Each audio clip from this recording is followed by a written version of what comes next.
Hello दोस्तों, आप सबका स्वागत है हमारे यूट्यूब चैनल पर। दोस्तों, आज हम बात करेंगे कास्ट सिस्टम की, यानी कि जाति व्यवस्था जो है भारतीय समाज की जो व्यवस्था है उसकी बात करेंगे। हम ये समझेंगे कि सबसे पहले ये समझेंगे कि जाति व्यवस्था का इतिहास क्या है, फिर ये समझेंगे कि ये कैसे इतिहास बदलता गया, समय के साथ परिवर्तन कैसे हुआ। साथ ही हम ये भी समझेंगे कि आधुनिक संदर्भ में जाति के मायने क्या हैं, और सबसे अंत में ये समझेंगे कि जाति व्यवस्था का जो भविष्य है या जो अस्तित्व है वो क्या होगा। तो दोस्तों, सबसे पहले हम आइए समझते हैं कि जाति व्यवस्था का इतिहास क्या है, ये कैसे जन्म हुई व्यवस्था थी और ये कैसे आगे बढ़ी, ये समझने का प्रयास करते हैं।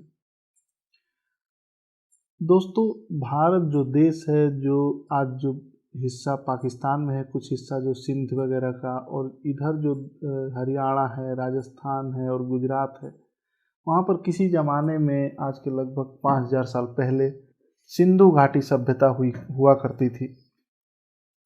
सिंधु घाटी सभ्यता समय के साथ समाप्त हो गई। ऐसा कहते हैं कि जो सिंधु नदी का जो बहने का सिस्टम था, जो उसके नदी का जो पाथ था वो डाइवर्ट हो गया, नदी ने शिफ्ट कर लिया, और बाढ़ वगैरह या फिर ऐसा भी कुछ लोगों का मानना है कि जो बाहरी आक्रमण थे उसकी वजह से ये सभ्यता समाप्त हो गई। जब सिंधु घाटी सभ्यता समाप्त हो गई तो एक नई सभ्यता का उदय हुआ, और ये जो नई सभ्यता थी, ऐसा बहुत सारे इतिहासकारों का मानना है कि इसमें जो है एशिया के जो पश्चिमी हिस्सा है, मतलब भारत का जो पश्चिमी हिस्सा है, उत्तर पश्चिम वाला जो हिस्सा है, उधर से बहुत सारे लोग आए जिन्हें कि आर्य कहा गया। आर्यंस इंग्लिश में आप सुनते होंगे अगर तो जब आर्य यहाँ पर आ गए तो आर्यों ने क्या किया कि उन्होंने एक नई सभ्यता का निर्माण किया।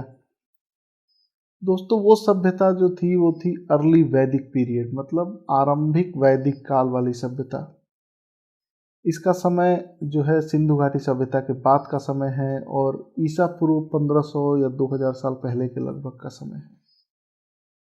तो जो आरंभिक वैदिक काल था या अर्ली वैदिक पीरियड था, उसमें जो शुरुआती वेद थे उनकी रचना हुई, और उसके साथ साथ और भी कई सारे धार्मिक ग्रंथों की रचना हुई, उपनिषद की रचना हुई। और जो उस समाज की व्यवस्था थी, जो समाज का ढांचा था, उसका सामाजिक ढांचा वो वर्णों में विभाजित था। आपने हो सकता है कि वर्णों का नाम सुना हो, ब्राह्मण, क्षत्रिय, वैश्य और शूद्र। अब ये जो वर्ण थे, ये वर्ण जो थे वो अपने कार्य के आधार पर डिवाइड होते थे। जिसका जैसा काम है, जो जैसा काम करता है, उस आधार पर उसको वर्ण दिया जाता था। यानी कि जो शस्त्र और शास्त्र की शिक्षा देता हो वो ब्राह्मण है, जो राज्य की या कबीले की रक्षा करता हो, शस्त्र चलाना जानता हो, वो क्षत्रिय है। इसी तरीके से जो व्यापार इत्यादि का काम करता हो, खेती इत्यादि से संबंधित कार्य करता हो, वैश्य है। और जो समाज में सेवा का कार्य करता हो या सर्विस देने का कार्य करता हो, वो शूद्र है। तो दोस्तों, जो अर्ली वैदिक पीरियड था, जो मतलब आरंभिक वैदिक काल था, जिसमें कि अग्नि की पूजा होती थी, और जो कि बिल्कुल आर्यों का आरंभिक काल था।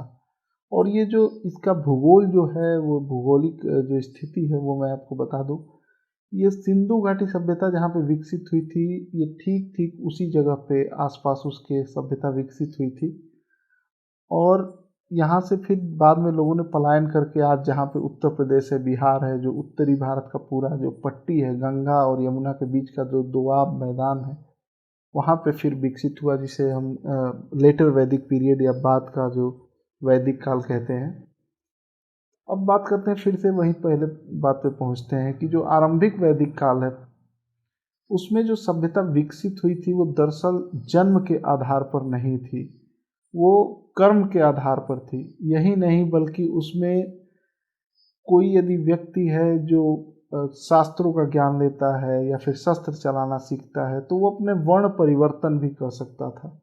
वो एक वर्ण से दूसरे वर्ण में जा सकता था, और कर्म के आधार पर वर्ण डिसाइड होता था, जन्म के आधार पर नहीं होता था। यानी कि कोई व्यक्ति जन्म से न ब्राह्मण होता था, न शूद्र होता था, न क्षत्रिय होता था। यह निर्धारण होता था उस व्यक्ति के कर्म के आधार पर। फिर धीरे धीरे वक्त बदला और ये जो लेटर वैदिक पीरियड का काल आया, जिसमें कि बाकी के जो अंतिम वेद थे उनकी रचना हुई, और उसके साथ साथ ऐसा भी माना जाता है कि जो आज का वाल्मीकि रामायण है या महाभारत है, उसके भी रचना का समय कुछ वही है।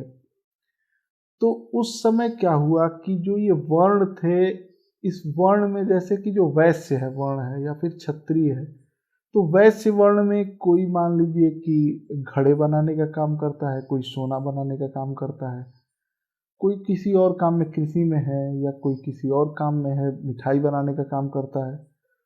उस आधार पर जातियों का निर्माण हुआ। तो जाति का जो निर्माण का जो बेसिक स्ट्रक्चर था वो दरअसल वर्ण था, और उस वर्ण के आधार पर, पेशे के आधार पर, ऑक्यूपेशन के आधार पर जातियों का निर्माण हुआ। जो जिस ऑक्यूपेशन में था, जो जिस पेशे में था, वो उस जाति का माना गया। उदाहरण के लिए यदि कोई वैश्य धर्म से आता है और वो मिठाई बेचने का काम करता है, तो वो बनिया हो गया, या फिर उसे हलवाई कहा गया। कोई अगर सोना बेचने का काम करता है तो वो सुनार हो गया। ठीक ऐसे ही शूद्रों में भी विभाजन हुआ, ठीक ऐसे ही ब्राह्मणों में भी विभाजन हुआ। और धीरे धीरे क्या हुआ दोस्तों कि दरअसल जो प्रारंभिक व्यवस्था थी, जो अर्ली वैदिक पीरियड में व्यवस्था थी, वो व्यवस्था धीरे धीरे टूट गई। और जो ये व्यवस्था, नई व्यवस्था बनी लेटर वैदिक पीरियड में, वो व्यवस्था जन्म के आधार पर व्यक्ति को जाति और वर्ण में विभाजित कर देती थी। अर्थात यदि कोई व्यक्ति ब्राह्मण पैदा होता है तो वो मरने तक ब्राह्मण ही रहेगा। यदि कोई व्यक्ति शूद्र पैदा होता है तो वो चाहे कुछ भी कर ले, वो अपना वर्ण नहीं बदल सकता।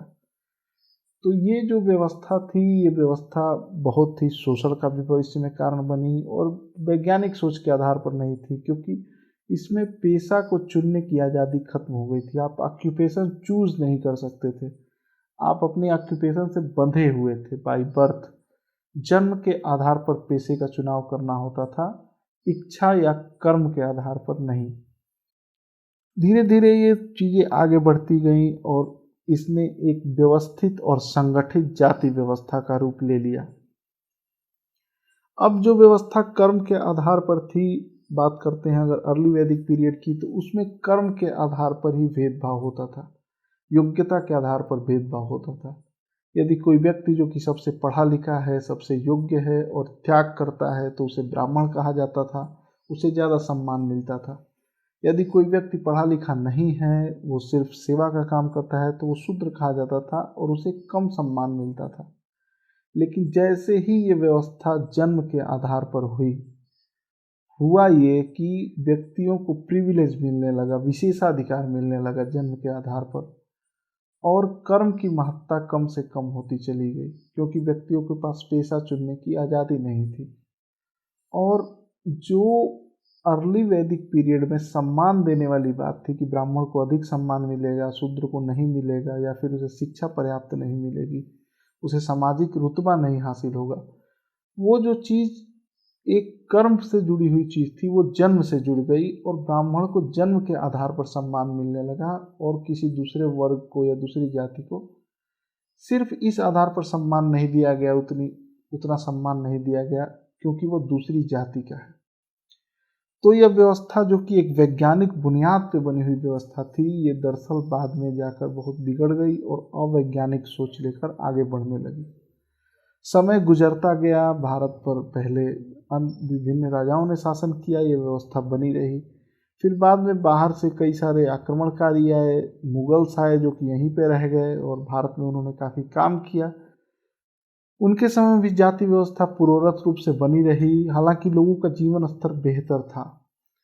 तो कई सारे विद्वानों का ऐसा भी मानना है कि जो अंग्रेजों के पहले का भारत था, मध्यकालीन भारत था, या जो पुरातन भारत था, उसमें जाति तो थी, लेकिन जातिवाद जैसी चीज़ नहीं थी। जाति पेशे के आधार पर बटी थी, संपन्नता थी, देश सोने का चिड़िया माना जाता था।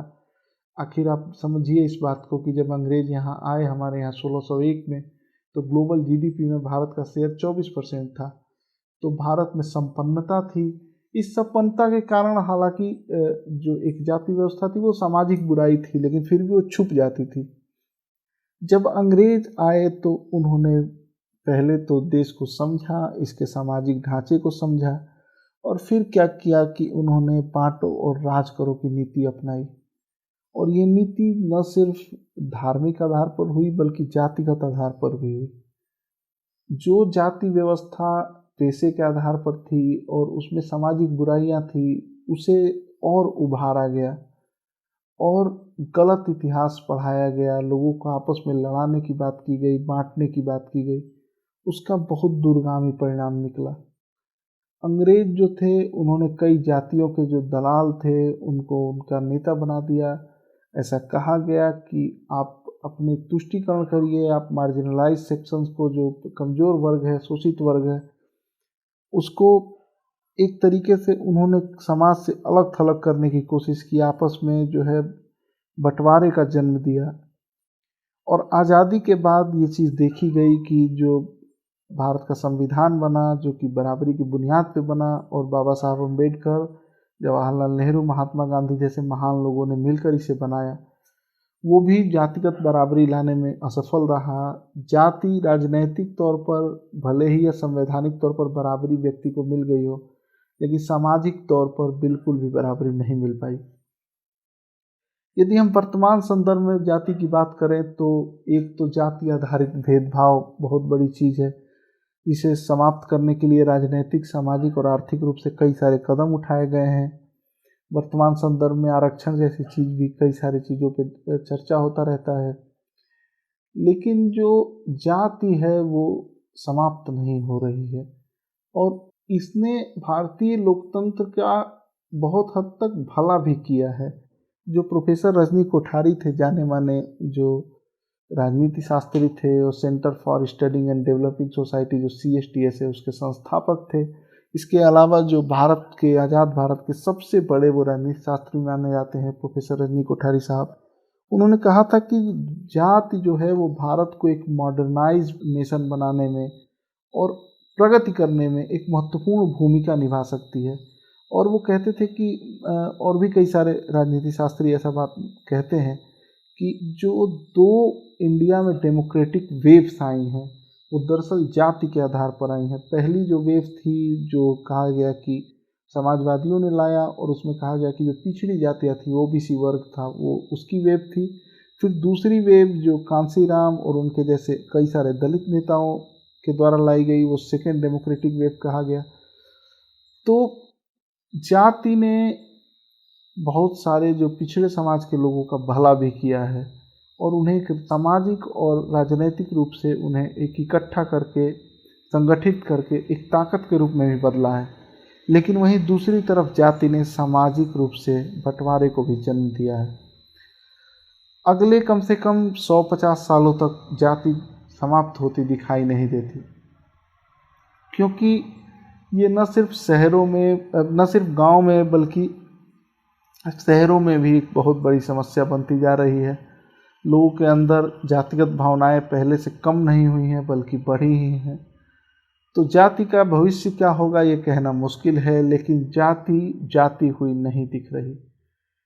तो ये थी दोस्तों जाति की कहानी, कास्ट की कहानी, जिसके आधार पर भारत में सदियों तक भेदभाव होता रहा, और हम उम्मीद करेंगे कि आगे ये भेदभाव समाप्त हो, भारत में एक नई व्यवस्था बने, भारत जो है समृद्ध, सामाजिक रूप से, आर्थिक रूप से और राजनीतिक रूप से बराबरी वाला मुल्क बने। तो दोस्तों, कैसा लगा आपको हमारा एपिसोड ज़रूर बताइए। साथ ही हमें ये भी बताइए कि आप अगले अंक में किस विषय पर बातचीत सुनना चाहेंगे। आपको धन्यवाद।